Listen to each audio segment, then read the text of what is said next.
मैं आतंकवादी हूँ? क्या 1 साल तक हमारी एजेंसी ये नहीं पता चला पाती कि इसमें आतंकवादी हैं या साधारण आदमी? हमारा कहने का जो तात्पर्य ये है कि हमारा सारा गुस्सा सरकार पे है। सरकार से सवाल करेंगे। जब पूरे देश में बवाल मचा हुआ है, और वो बवाल केवल दिल्ली में नहीं था, सारे देश में मचा हुआ है, फिर भी धर्मेंद्र प्रधान को याद नहीं आया कि मुझे इस्तीफा दे देना चाहिए। किसान आंदोलन में क्या देश विरोधी ताकतें नहीं थी? क्या वहाँ सारे किसान थे? 1 साल तक पूरे NH को उन्होंने कब्जा करके रखा और फिर तिरंगे का अपमान किया। क्यों नहीं शूट आउट करा दिया था उनका? अब ये हिंदू राष्ट्र कभी नहीं बन सकता। कभी हिंदू राष्ट्र सरकार बना ही नहीं सकती। सरकार में इतनी ताकत रही नहीं है। छोटे छोटे बिल पास नहीं कर सकती। अगर योगी जी का नाम इन्होंने दबा कर और 27 का चुनाव सोच रहे हैं जीत लेंगे, तो घंटा भी ये चुनाव नहीं जीत पाएंगे। आज की जो मेन एक्सट्रीम मीडिया है वो भी जो है कांग्रेस पे बात करेगी, नेहरू पे बात करेगी, इंदिरा पे बात करेगी, मुलायम सिंह के बात। क्यों? वो है क्या? जो गद्दी पे बैठे हैं उनसे बात करो ना आप। मोहम्मद साहब पर अभद्र टिप्पणी करने वाले, एक समुदाय विशेष के जेनोसाइड की बात करने वाले आखिर चाहते क्या है? क्या इन्हें एक समुदाय विशेष से इतनी आपत्ति है, या फिर भाई इन्हें विवादों में रहने की आदत बन चुकी है? आज मेरे साथ एक ऐसे व्यक्ति हैं जिन्होंने साल 2024 में मोहम्मद नबी को लेकर ऐसा बयान दिया था जिसके बाद लोगों में खासी नाराजगी देखी गई, देश में बखेड़ा खड़ा हुआ। आलम यह कि उसके बाद इन्हें विशेष सुरक्षा में घूमना पड़ा। कहानी यही नहीं खत्म होती दोस्तों। साल 2026 में जब खुद को छोटे यती कहने वाले ने एक ऐसा बयान दिया कि इसके बाद दंगे जैसी सिचुएशन देश में खड़ी हो गई। एक समुदाय विशेष को लेकर इन्होंने जेनोसाइड जैसी बातें कही। अब तथाकथित छोटे यदि यानी अनिल यादव ने दोबारा से धर्म परिवर्तन, हिंदू राष्ट्र और सरकार के खिलाफ बयानबाजी को लेकर सुर्खियों में। चलिए इनसे ही समझते हैं कि आखिर अनिल यादव को मुस्लिम समाज और सरकार से इतनी परेशानी क्यों है। अनिल यादव जी, आप खुद को यति नरसिंहानंद क्यों कहते हैं? नहीं, मैं खुद को नरसिंहानंद नहीं कहता, मुझे छोटा नरसिंहानंद कहते हैं। तो जब छोटा नरसिंहानंद कहने लगे, छोटा यति कहने लगे, तब जाके मैं जब अपनी कहीं परिचय देता हूँ तो फिर मैं यही बोलता हूँ ना, आपने सुना होगा मैं अनिल यादव छोटा नरसिंहानंद। तो यहाँ से मैं अपनी बात स्टार्ट करता हूँ। ये है बस, ऐसा कुछ नहीं कि मैं अपने आप को छोटा नरसिंहानंद कहूँ। अच्छा, हालिया घटनाक्रम से शुरुआत करते हैं पूरे मामले का।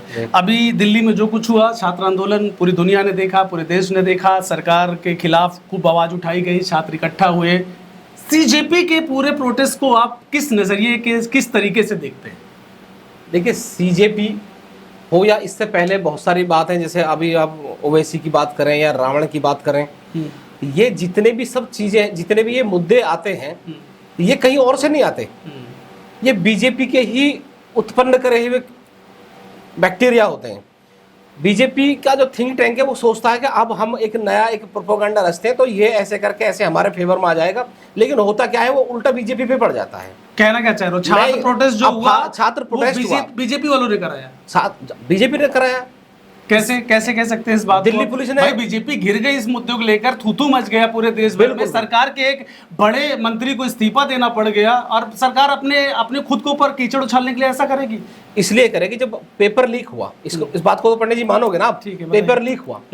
पेपर लीक के बाद में सरकार ने बच्चों के लिए क्या कहा, जब छात्र जो है आत्महत्या कर रहे हैं, ठीक है, पूरे देश में प्रोटेस्ट हो रहा था, उस टाइम पे सरकार ने किया क्या?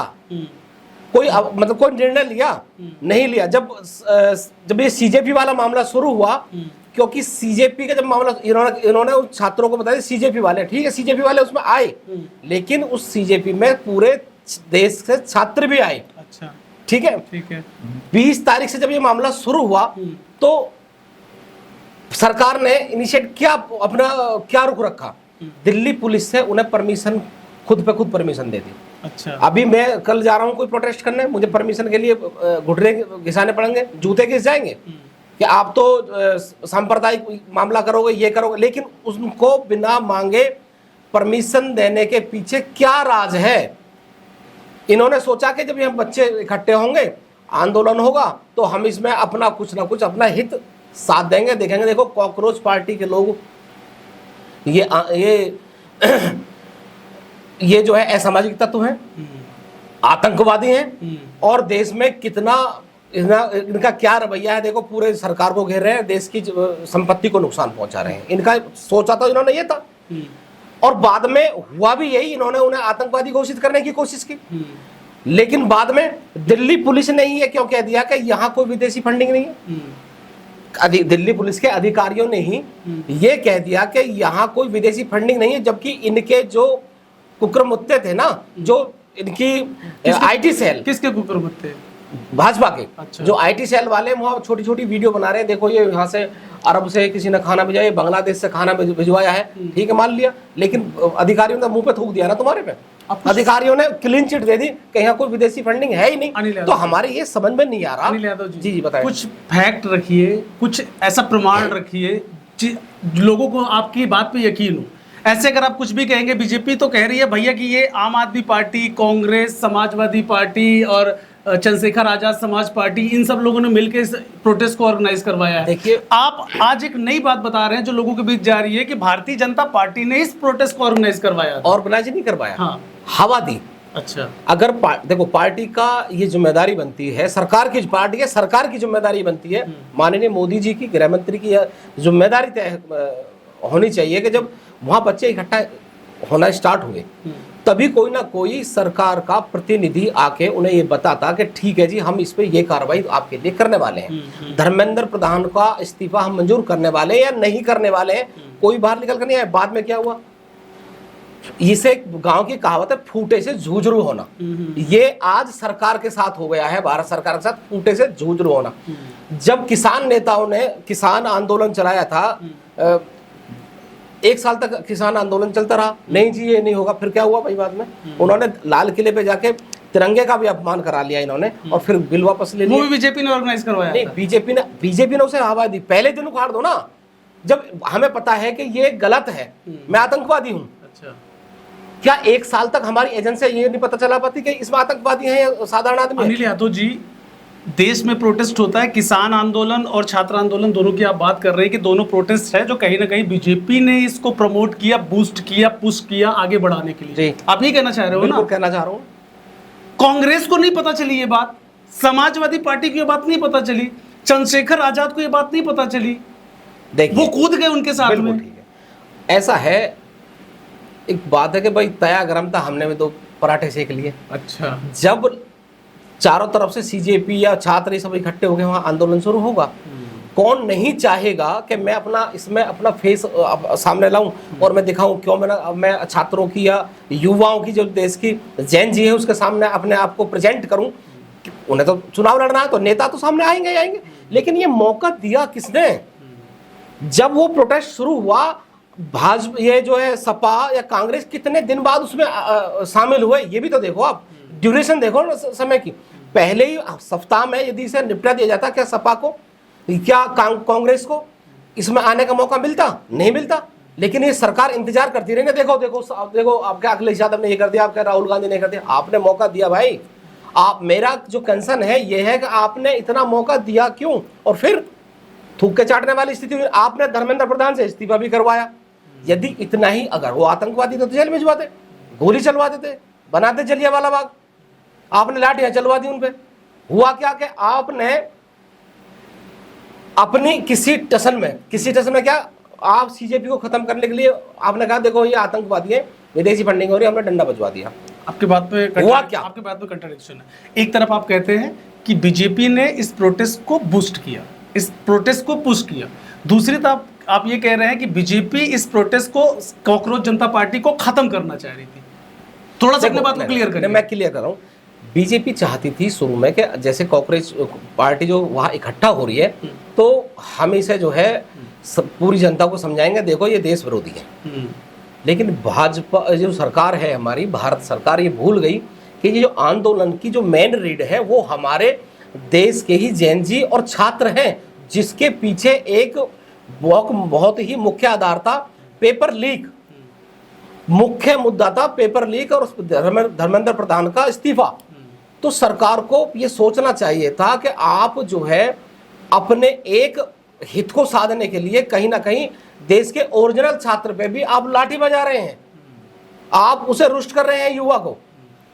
अगर उसमें आतंकवादी फिल्टर, फिर उन्हीं के अधिकारियों ने, वो अधिकारी पाकिस्तान से तो आए नहीं है जिन्होंने ये कह दिया कि विदेशी फंडिंग नहीं है। अनिल यादव जी, सरकार की तरफ से ये कहा गया कि ये जो प्रदर्शनकारी छात्र थे, इनकी एक सीमा थी, ये संसद भवन घेराव के लिए आगे बढ़े थे, बहुत करीब आ गए थे, पुलिस को लॉ एंड ऑर्डर मेंटेन करना था वहां पे, और उस लाठीचार्ज पहले पुलिस की तरफ से नहीं किया गया, पहले जवानों पर वहां के कुछ उग्र छात्रों ने, ऐसा हम बोल सकते हैं क्योंकि उनकी तरफ से कुछ वीडियोस भी पुलिस की तरफ से रिलीज किया गया, को उन पर हमला किया गया। उसके बाद फिर उसके जवाब में पुलिस वालों ने लाठीचार्ज किया, जैसा कि जंतर मंतर की घटना सामने आई। उसके बाद देश भर में ये घटना घटी। ठीक है, चलो अच्छा दूसरे टॉपिक पे आते हैं। आप जैसे कह रहे हैं, ये जो छात्र वो कौन थे जो वहां पे नरेंद्र मोदी, आपने भी वीडियोस देखा होगा, गंदी गंदी गालियां दे रहे थे, वहां पे देश विरोधी नारे लग रहे थे, उसको आप कैसे देखते? मेरा शुरू से जो आपसे बात कर रहा हूँ ना, वही बात है भाई। जब छात्र इकट्ठे हुए वहां, तो वहां दूसरे जो मैंने सोशल मीडिया पे बोला भी है, वो भी जब उस पर भी यही बोला है कि वहां जब छात्र इकट्ठे हुए तो उनका सहारा लेके दूसरे लोग उसमें घुस गए। लेकिन ये मौका सरकार ने उन्हें दिया क्यों? मेरा कंसर्न आप समझिए, आपने विपक्ष को इतना मौका दिया क्यों कि वो इस प्लेटफॉर्म को जो है अटेंड कर पाते? पहले ही जो है जंतर मंतर ऐसी जगह नहीं है, जंतर मंतर प्रोटेस्ट के लिए ही बनी हुई, ठीक है, और वहां पहले भी प्रदर्शन हुए हैं, और ये पहली बार वहां पे प्रदर्शन नहीं हुआ। छात्र थे, एक समूह था, कॉकरोच जनता पार्टी जो सोशल मीडिया से उत्पन्न हुई पार्टी थी, रातों रात मिलियंस में उसके फॉलोअर पहुंच गए। उसके बाद वो दिल्ली जाती है, उनको मेन स्ट्रीम मीडिया से या कवरेज नहीं मिलता जैसा उनका कहना था। उसके बाद धीरे धीरे सोशल मीडिया के सहारे छात्रों तक ये बात पहुंचती है और देश भर में उनके समर्थन में आवाज उठती है, क्योंकि बात ये छात्रों के भविष्य का मुद्दा था। यहाँ पे यहां तक सारी बात समझ में आती है, सारा देश इसका समर्थन करता है, क्योंकि कोई नहीं चाहता कोई भी सरकार इतनी तानाशाह हो जाए कि छात्रों की बात सुनना बंद कर दे। जॉब पर नीट जैसी परीक्षा के लिए पेपर लीक हो जाए और सर कोई जवाबदेही, कोई किसी अकाउंटेबिलिटी न तय हो। लेकिन वहां के आगे जो कुछ होता है, जैसे कि सरकार के खिलाफ बोलते बोलते देश के खिलाफ बोलना शुरू हो गया, वहां पे देश विरोधी नारे लगने शुरू हो गए। वहां पे कई जगह तो ऐसे देखा गया कि जय श्री राम जैसी चीजें अगर वहां बोली गई तो उनके ऊपर हमला भी हुआ है। आपने भी वो वीडियोस देखा होगा। भारत के प्रधानमंत्री के खिलाफ अभद्र भाषा का इस्तेमाल किया गया, गलत टिप्पणियां की गई हैं वहां पे। इन सब चीजों को लेकर सवाल है। छात्र प्रोटेस्ट को लेकर कोई सवाल है नहीं वहां पे। छात्र है, प्रोटेस्ट कर सकते हैं, अपनी मांग रख सकते हैं, ग्रीवेंस से सरकार के खिलाफ उठा सकते हैं, इसमें क्या नहीं बात। देखिए, जहां तक सवाल संसद पे पहुंचने का है जी, पंडित जी, मैं फिर वही आता हूं कि इतना मौका, इतने कब गए वो? क्या 20 तारीख में चले गए थे? वो 1 महीने बाद गए ना, जब सुनी नहीं गई तब गए।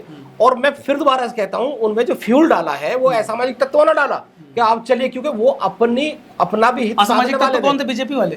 बीजेपी वाले नहीं। अभी आपने कहा था कि बीजेपी ने फ्यूल पहले बीजेपी ने देखो इसे हवा दी, इसे जो है परमिशन दी। वो आपसे मैं जानना चाह रहा हूँ, असामाजिक तत्व कहाँ से घुसे थे? कौन घुसेड़ा उसके? देखो, जब छात्र इकट्ठा हुए तो उसमें सारा विपक्ष एकजुट हुआ कि भाई हम भी चल रहे हैं, हम भी अपनी बात करते हैं। ये बात रही। अब आए आप टॉपिक पे, और उसी में सारे कम्युनिस्ट घुस गए, जो देश विरोधी है, जो देश विरोधी ताकतें हैं, इसमें वो शामिल हो गई। आप समझ नहीं रहे बात मैं क्या कहना चाहता हूँ।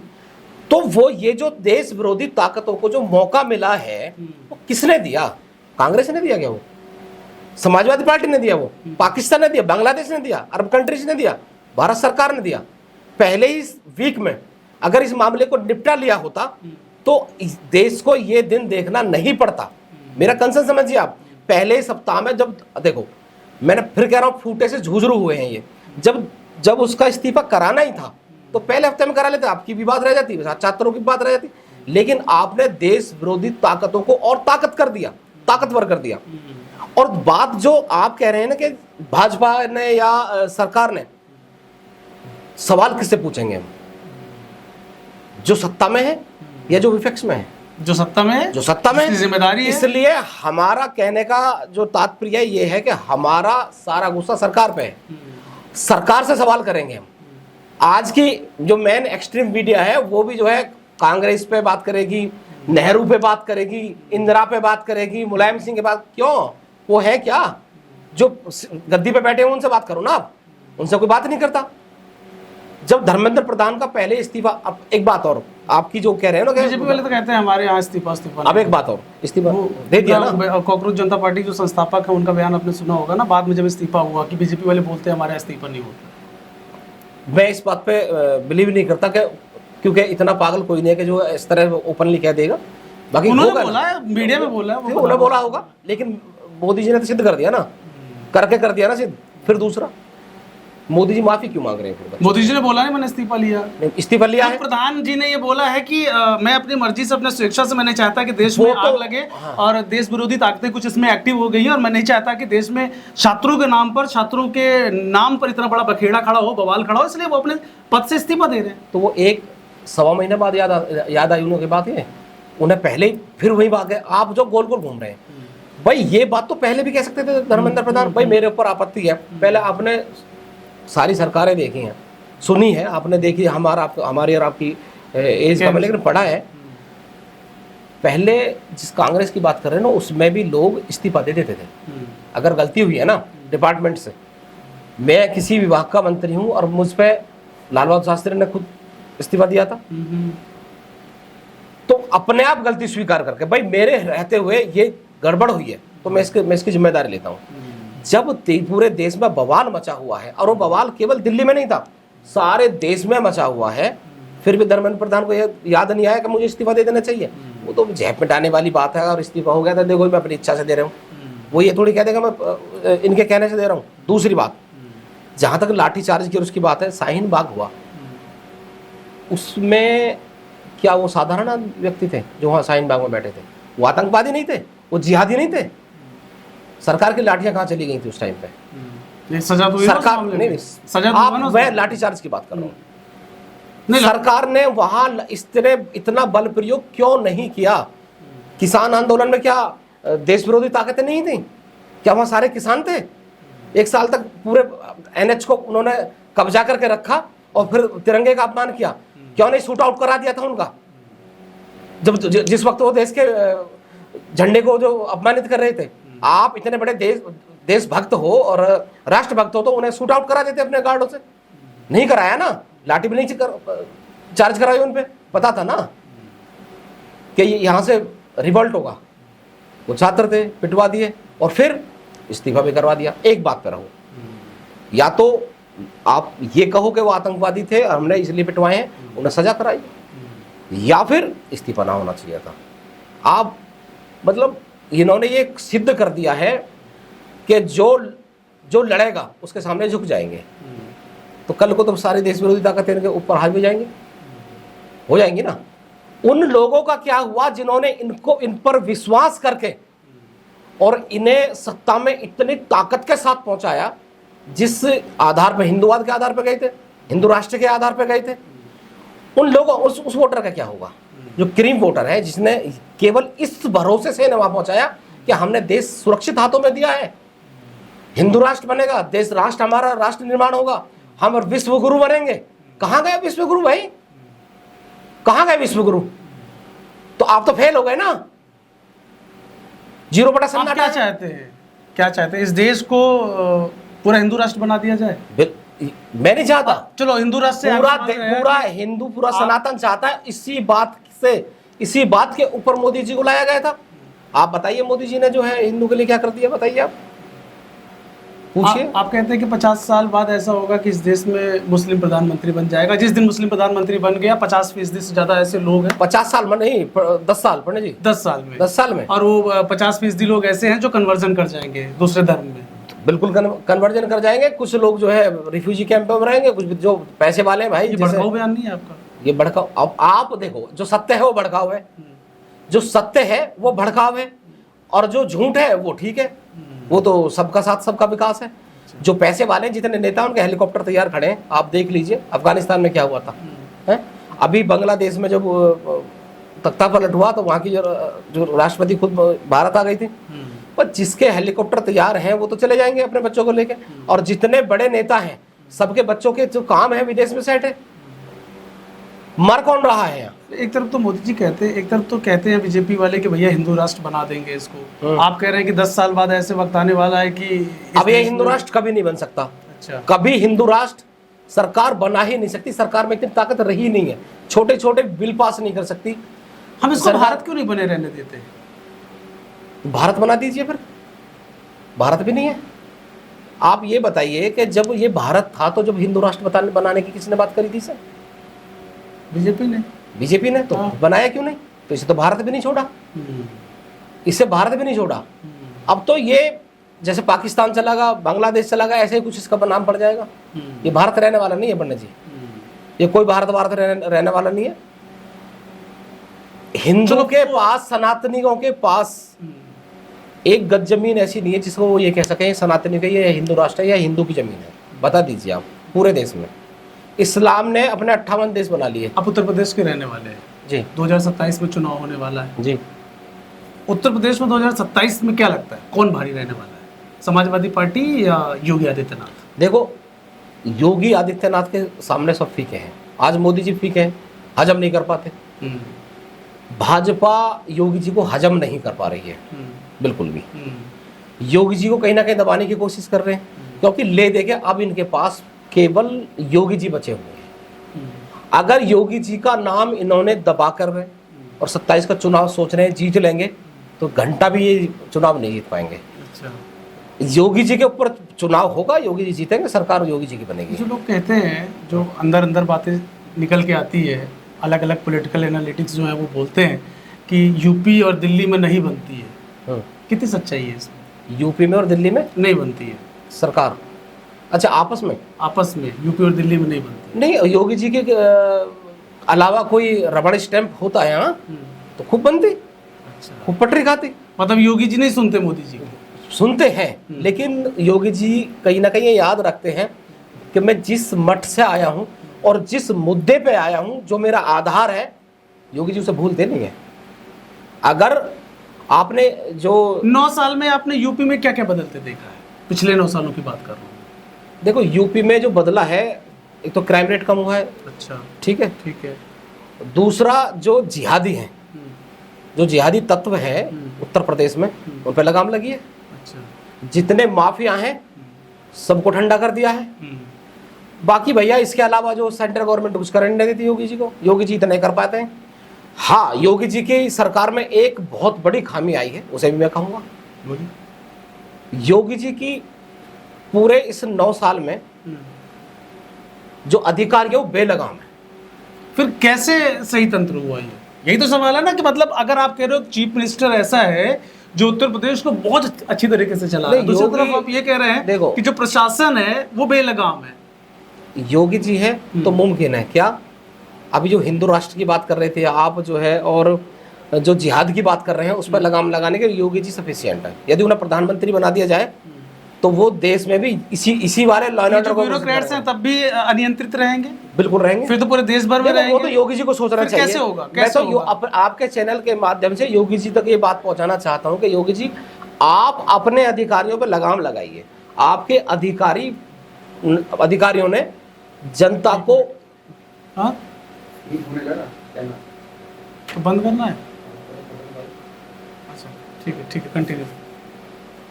मैं आपके चैनल के माध्यम से योगी जी तक ये बात पहुंचाना चाहता हूं कि योगी जी अपने अधिकारियों पे लगाम लगाओ, क्योंकि इस टाइम जो है अधिकारी बिल्कुल बेलगाम है। वो उन्हें पता है कि जो हम जो कहेंगे वही योगी जी मान लेंगे, और हो भी यही रहा है। तो वो ठीक बात, जनता की कोई भी ठीक बात वहां तक नहीं पहुंचाते और योगी जी का सहारा लेकर भ्रष्टाचार करते हैं।